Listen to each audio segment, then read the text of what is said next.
Imagine huddled in the freezing darkness of the Ice Age, with nothing but a fragile, flickering torch shielding you from a world ruled by monsters.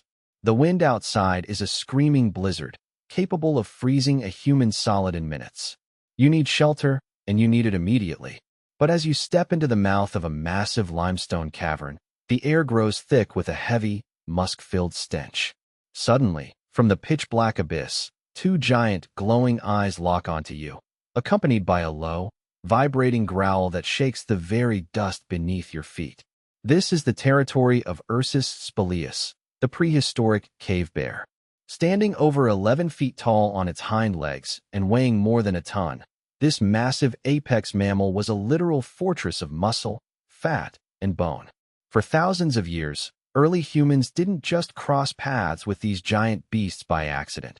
They engaged in a desperate, generational war against massive, established cave bear colonies for the ultimate real estate on Earth, secure, life-saving shelter. It was a brutal battle of pure brute force versus cognitive strategy. To understand how a Paleolithic tribe could possibly outsmart a colony of these prehistoric monsters, we have to look past modern hunting myths. Regular humans armed with nothing but flint-tipped spears running blindly into a cave bear den would face absolute, immediate annihilation. A single swipe from a cave bear's massive, armored paw could crush a human skull like an eggshell. Therefore, early hunters had to rely on a highly sophisticated cognitive system, turning the physical architecture of the environment and the deep biological weaknesses of the bear into their ultimate weapons.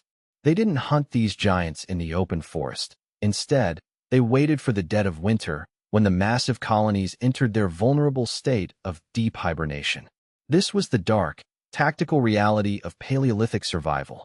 Humans weaponized the seasonal patterns of the planet, transforming a den of sleeping monsters into a meticulously planned, high-stakes ambush zone. The true turning point in this prehistoric war wasn't the strength of our muscles, but our mastery over fluid dynamics and elemental physics, specifically the control of fire.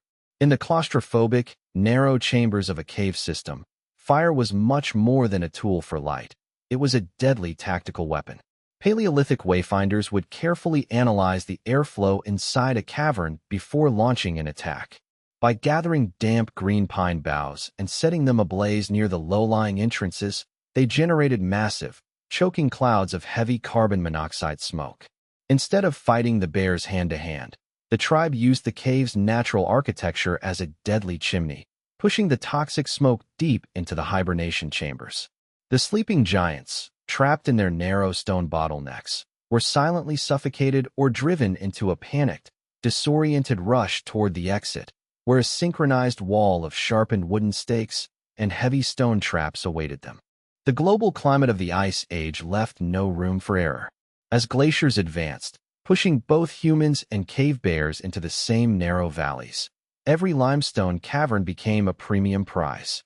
But the Paleolithic tribes didn't stop at environmental suffocation. They mapped out the cave bear's unique skeletal anatomy, identifying the thinnest parts of its massive skull and pelvis. When forced into close-quarters defense during a sudden awakening, hunters utilized primitive rockfall traps, propping up multi-ton boulders at narrow bottleneck points with simple wooden triggers.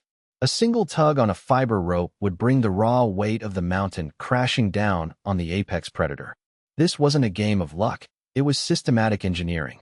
By turning the cave from a sanctuary into a lethal enclosure, our ancestors successfully outsmarted the largest mammalian predators on Earth. The silent war for prehistoric real estate was won not by teeth and claws, but by strategy, fire, and the unbroken willpower of the tribe.